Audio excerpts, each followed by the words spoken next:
వీక్షించేటువంటి ప్రేక్షకుల్లో చాలామంది బొట్టు మనం ఏ వేలుతో పెట్టుకోవాలి, అతిథులకి ఏ వేలుతో పెట్టాలి, చిత్రపటాలకి దేవుడి చిత్రపటాలకి విగ్రహాలకి ఏ వేలుతో పెట్టాలి, అలాగే పెద్దవాళ్ళ చిత్రపటాలకి ఏ విధంగా పెట్టాలనేటువంటిది చాలామంది 100కి 99 మంది శాతం చేసే తప్పులు మీకు తెలియజేస్తాను.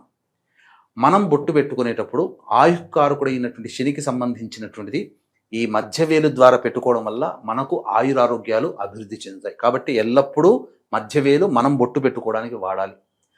ఎదుటి వారికి పెట్టేటప్పుడు ముత్తైదులకు కానీ పెద్దవాళ్ళు కానీ ఎవరికైనా పిల్లలకు కానీ బొట్టు పెట్టేటప్పుడు తాంబూలం ఇచ్చేటప్పుడు మనం మధ్యవేలితో బొట్టు పెట్టుకొని ఎదుటి వాళ్ళకి బొటన వేలితో బొట్టు పెట్టాలి. అలాగే దేవతా సంబంధమైనటువంటి చిత్రపటాలకి ఈ వేలుతోనే అనగా రింగ్ ఫింగర్ అంటారు, ఈ ఉంగరం వేలుతో గంధం పెట్టి మళ్ళీ క్లాత్తో తుడుచుకొని మళ్ళీ ఈ వేలుతోనే ఆ దేవతా చిత్రపటాలకి విగ్రహాలకి మనం కుంకుమ అద్దాలి. ఇక ముఖ్యంగా పితృదేవతలకు సంబంధించినటువంటి ఫోటోలకి ఎప్పుడూ కూడా ఈ వేలుతో పెట్టకూడదు. కేవలం చూపుడు వేలుతోనే గంధము కానీ కుంకుమ కానీ వాటికి అలంకరించాలి, ఈ వేలునే ఉపయోగించుకోవాలి. కాబట్టి ఈ చిన్న తప్పుని అందరూ తెలుసుకొని ఆ తప్పుని సరిదిద్దుకోండి. తప్పకుండా మన శాస్త్ర విజ్ఞానం అందించిన దాన్ని మనం సత్ఫలితాల్ని మనం పొందుతాం.